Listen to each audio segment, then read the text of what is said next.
আসসালামু আলাইকুম বন্ধুরা। বৎসরত নাটকের প্রতিটি নতুন পর্ব যেন আগের পর্বের চেয়েও বেশি উত্তেজনা নিয়ে হাজির হচ্ছে। বিশেষ করে ৩৪ নম্বর পর্বে মায়ার ডিভোর্সের সিদ্ধান্ত, বদরুলের ভুল বোঝাবুঝি, জামালের পরিবারের অশান্তি আর রোমানের জেল, সব মিলিয়ে গল্প এখন একেবারে টান টান অবস্থায় পৌঁছে গেছে। এখন দর্শকদের মনে সবচেয়ে বড় প্রশ্ন, মায়া কি সত্যি নিজের পায়ে দাঁড়াতে পারবে? জামালকে রোমানকে জেল থেকে বের করতে পারবে, নাকি মরিয়ম আর রাজিয়ার পারিবারিক দ্বন্দ্ব সবকিছু আরও জটিল করে তুলবে? আজকের এই ভিডিওতে আমরা বিস্তারিত জানব বৎসরত নাটকের ৩৫তম পর্বে কি কি গুরুত্বপূর্ণ ঘটনা ঘটতে চলেছে, আর সবচেয়ে বড় টুইস্ট কোথায় আসতে পারে এবং কবে আপনারা নতুন পর্বটি দেখতে পারবেন সব জানাবো। তাই ভিডিওটি একদম শেষ পর্যন্ত দেখুন। বন্ধুরা, বৎসরত নাটকে মায়ার জীবনে এখন শুরু হতে যাচ্ছে এক নতুন অধ্যায়। এত অপমান, কষ্ট, কান্না আর অবহেলার পরেও মায়া ভেঙে পড়েনি, বরং সে সিদ্ধান্ত নিয়েছে আর কারো দয়ার উপর বাঁচবে না। সে নিজের পায়ে নিজেই দাঁড়াবে। আমরা আগের পর্বে দেখেছি মামি মায়াকে কিছু জমানো টাকা দিয়ে বলেছিল, মানুষের বাড়িতে কাজ করে জীবন কাটানোর জন্য তোকে জন্ম দেওয়া হয়নি, আল্লাহ ভরসা, নিজের কিছু কর। এই কথাটা মায়ার মনে গভীরভাবে গেঁথে গেছে।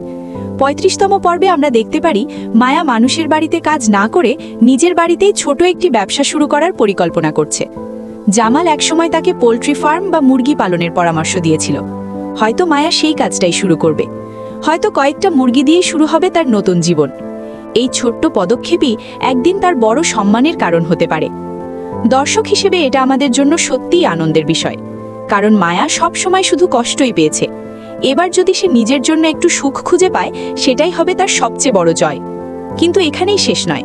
শত্রুরা নিশ্চয়ই চুপ করে বসে থাকবে না। বিশেষ করে মজনু, যে টাকার লোভে তার সংসার ভাঙতে সাহায্য করেছে, সে আবারও নতুন সমস্যা তৈরি করতে পারে। মজনু আর তার সহযোগীরা মায়ার এই নতুন পথ চলাতেও বাধা দিতে পারে, কারণ কিছু মানুষ নিজেরা ভালো থাকতে পারে না আর অন্যের ভালোও সহ্য করতে পারে না। অন্যদিকে জামালের জীবন এখন আরও জটিল হয়ে উঠেছে।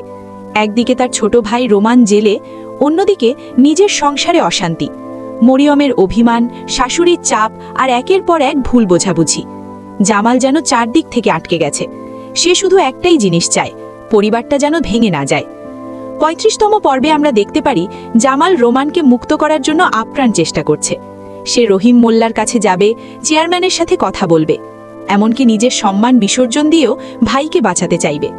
কিন্তু সবচেয়ে কষ্টের বিষয় হলো, রোমান নিজেই বড় ভাইকে বিশ্বাস করছে না। জেলের ভেতরে বসে রোমান ভাবছে সবকিছু জামালের সাজানো খেলা। এই ভুল বোঝাবুঝি জামালের জন্য সবচেয়ে বড় আঘাত হবে, কারণ যাকে নিজের সন্তানের মতো আগলে রেখেছে, সেই ভাই আজ তাকে বিশ্বাসঘাতক ভাবছে।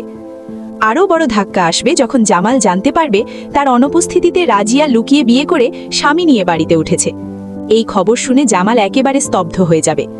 রাজিয়া শুধু বিয়ে করেনি, সে এমন একজনকে নিয়ে এসেছে যে পরিবারের শান্তি আরও নষ্ট করতে পারে। মরিয়ম আর রাজিয়ার মধ্যে তখন শুরু হবে নতুন অশান্তি।